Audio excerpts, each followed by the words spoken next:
কই আগে আপনি উঠাই দিলাম একবার সামনে যান ভিডিও চালু না। হ্যাঁ ওই পিছন দিকে তো আছে উপরে ওঠা বন্ধ এখন।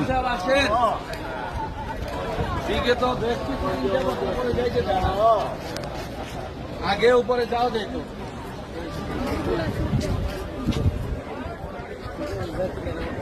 না এখন মানে পূর্বে উপরে যাওয়া যাইত আর আল্লাহ রাসূল সাল্লাল্লাহু আলাইহি সাল্লাম তখন এই পাহাড়ে উঠেন না যেখানে আল্লাহ রাসূল সাল্লাল্লাহু আলাইহি সাল্লাম উঠেন নাই সেখানে আমাদের জন্য জরুরত নাই। ভাষণ দিচ্ছেন আল্লাহ রাসূল সাল্লাল্লাহু আলাইহি সাল্লাম ওই যে জায়গাটা এইখানে একটা সাইনবোর্ড ছিল কিন্তু এই সাইনবোর্ড গুলো কেন সরকার নিয়ে দিচ্ছে কিছু সংখ্যক আমরা বুঝি না ওইখানে সেই রকম ছেলে শুরু করে যার ফলে এই জায়গাগুলো মিটা দেওয়া হয়েছে। এই যে জায়গাটা ওই একটা গাড়ি দেখা যায় ওইখানে ছিল আপনার ইতিপূর্বে সাইনবোর্ড দেওয়া ছিল আল্লাহ সাল্লাহ সাল্লাম এইখানে একটা ছোট পাহাড় ছিল ছোট একটা জায়গা ছিল এইখানে দাঁড়ায় বিজয় ভাষণ দিচ্ছে হযরত যে বয়ান করলেন যে এই ভাষণ ছিল সর্বযুগের সর্বশ্রেষ্ঠ ভাষণ। এই ভাষণ কেউ আর দিতেও পারবে না, এই ভাষণ দেওয়ার মতো উপযুক্ত লোক আর কেউ হবে না। আল্লাহ তাআলা রাখেনি নাই যে সর্বযুগের সর্বশ্রেষ্ঠকে আল্লাহ রাসূল সাল্লাল্লাহু আলাইহি ওয়াসাল্লাম বলেছে তুর জাহানের বাদশা।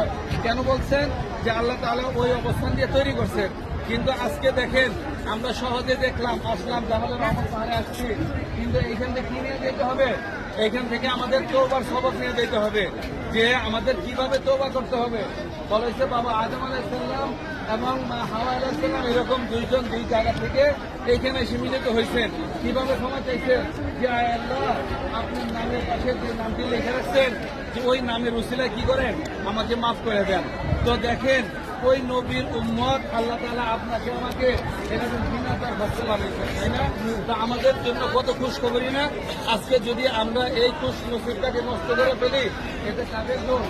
এই জন্য আমাদের খেয়াল রাখতে হইব সর্ব অবস্থায় এরকম আল্লাহর হুকুম নবীর সুন্নতের পাবন্দি থাকতে হইব যে আল্লাহ রাসূল সাল্লাল্লাহু আলাইহি ওয়াসাল্লাম কিভাবে চলতে বলছেন।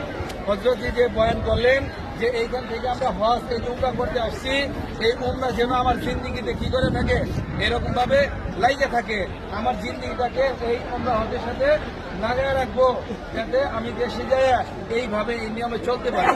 আজকে আমাদের মধ্যে পর্দা উঠে গেছে আমরা পর্দাকে ফ্যাশন মনে করি এবং ফ্যাশনে পর্দা করি এই পর্দা করলে জবাব দিতে পারবো না। আজকে সুন্নত এত সুন্দর সুন্নত আল্লাহ তাআলা গালের মধ্যে দিয়ে দিচ্ছেন আল্লাহ তাআলা পুরুষদের সৌন্দর্য করছেন কি দিয়া দাড়ি দিয়া। এখন আমরা এই দাড়িকে মডেল আকারে ব্যবহার করি বলেছে যার ফলে কোনো কি নাই শান্তি নাই। আল্লাহর বান্দা নামাজে দাঁড়াইলে কখনো কবিরা গুনাহ করে না ঘুমায় থাকলে কবিরা গুনাহ হয় না। যদি কোনো ব্যক্তি এরকম দাড়ি চাষলো সেজন্য তার জন্য সর্ব অবস্থায় কবিরা গুনাহ কবিরা লেখা হবে। তাহলে আমরা নিজেরাও চেষ্টা করব নিজের আহাল যারা আছে তাদেরকে চেষ্টা করবো যেন কখনো কেউ দাড়িতে কোর না লাগায়। তো এখানে বেশি সময় লেট করলে হযরত কি বলছি আমরা নামাজ পড়বো কোথায় খানায় কাবায় যা নামাজ পড়বো 1 রাকাত নামাজে 1 লক্ষ রাকাতের সওয়াব। আমরা যদি নামাজ হারায় ফেলাই আমাদের চোখের মধ্যে রাখি বলেন তাইলে আমরা দ্রুত দেখে দোয়া করে চলে যাই।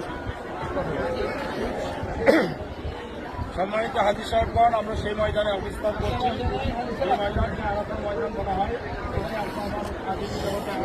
আদম আলাইহিস সালাম এবং হাওয়া আলাইহিস সালাম সমস্ত নবী রাসূল এখানে এসেছেন সমস্ত নবী রাসূল হজ করে একই কথা দুইজন তো পর কোনো মানে হয় না। আমরা পিতা মাতা আমার বাড়ি নানার বাড়ি আর দাদার বাড়ি